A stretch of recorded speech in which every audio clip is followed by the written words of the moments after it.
Set है। सो हे Facebook family, सो इस video में मैं दोबारा से आ चुका हूँ आप लोगों को एक शानदार सी स्टोरी सुनाने।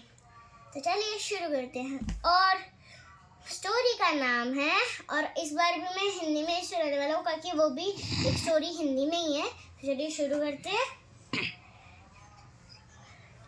तो स्टोरी का नाम है एक राजा के ऊपर सींग। चलिए शुरू करते हैं। बहुत पुराने समय की बात है। एक राजा था, रात का समय था और वो सो रहा था। तभी उसको एक सपना आता है कि उसके सिर पे ऊपर एक सींग उग आया है। जब वो सुबह उठकर बैठा और अपने सिर पर देखा तो पता नहीं कैसे हो गया, पर उसका सपना सच हो गया था कि उसके सर पर एक सींग उग आया है। तभी उसने ऐसा सोचा कि हमेशा मैं मेरे सर का मुकुट हमेशा पहने ही रहूंगा, उसको कभी भी नहीं उतारूंगा। अब वो तो हमेशा ही पहने रहता था मुकुट, इसके वजह से उसके बाल बहुत ही ज्यादा बड़े हो गए थे, बाल और दाढ़ी मूंछ। वही देखकर रानी बोली, अरे स्वामी, आपके बाल और दाढ़ी देखिए कितने बड़े हो गए हैं, आप इन्हें क्यों नहीं कटवा लेते? तभी राजा बोला कि मेरे को ये बाल नहीं कटवाने हैं क्योंकि मेरे को बड़े बाल बहुत ही ज्यादा प्रिय हैं। यही सुनकर रानी बोली, नहीं, मैं आपकी ये एक नहीं सुनूंगी। मैं अभी एक सेवक से शाही नाई बब्बर सिंह राठौड़ को बुलवाकर आपके बाल कटवाऊंगी। तभी उसने सेवक से बोला कि शाही नाई बब्बर सिंह राठौड़ को बुलाओ, कि राजा के बाल काटने हैं। तभी रानी ने सेवक को बोला और जब सेवक गया और शाही नाई बब्बर भी आ गया, तभी राजा ने बोला कि एकांत के कमरे में मेरे को जाना है, सभी सैनिक चले जाइए। तभी वो दोनों एकांत के कमरे में गए और शाही नाई बब्बर ने जल्दी से राजा का मुकुट उतारा। तभी उसने देखा कि राजा के सिर पर तो एक सींग आ उठा है। तभी उसको ये देखकर बहुत आश्चर्य हुआ और राजा ने कहा, कृपया करके ये बात किसी को मत बताना कि मेरे सर पर एक सींग आ उठा है, कि ये बात अगर किसी को पता चल गई तो मेरी बहुत बदनामी होगी। यही सुनकर राजा ने बोला, इसके बदले में मैं तुम्हें थैली भर के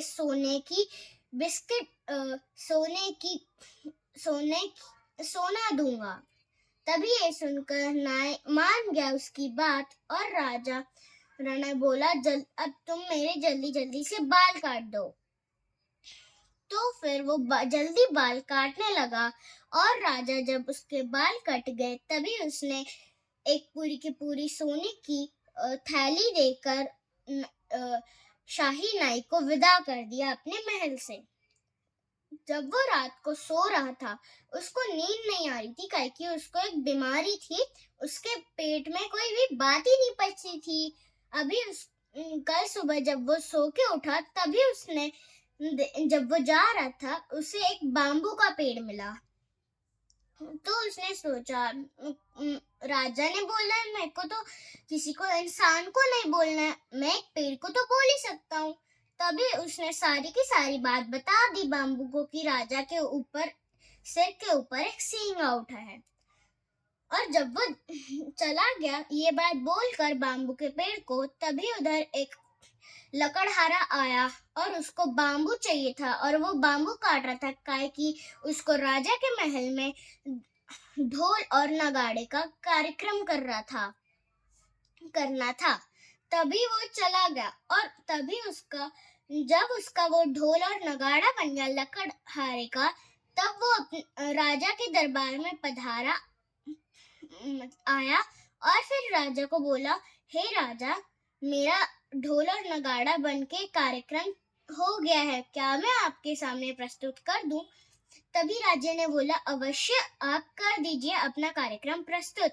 तभी वो जब ही रहा था, तभी बाम्बू से एक आवाज आई कि राजा के सिर पर एक सींग है। यही बात सुन के सब लोग आश्चर्य हो गए कि बाम्बू कैसे बोल सकता है, और सभी लोग राजा की ओर देखने लगे घूर घूर के। तभी राजा सोचने लगा कि अरे, ये बात पक्का उसने ही बताई होगी। और फिर उसने बोला कि ये बात बब्बर सिंह राठौर ने बताई है। तभी राजा ने सोचा, अरे, मेरे को तो ये बात किसी को भी बतानी ही नहीं चाहिए थी। और उसने सोचा कि आदमी जैसा भी होता है और वो जैसा भी बनता है, एकदम उसको अपना शरीर स्वीकार कर लेना चाहिए। Thank you.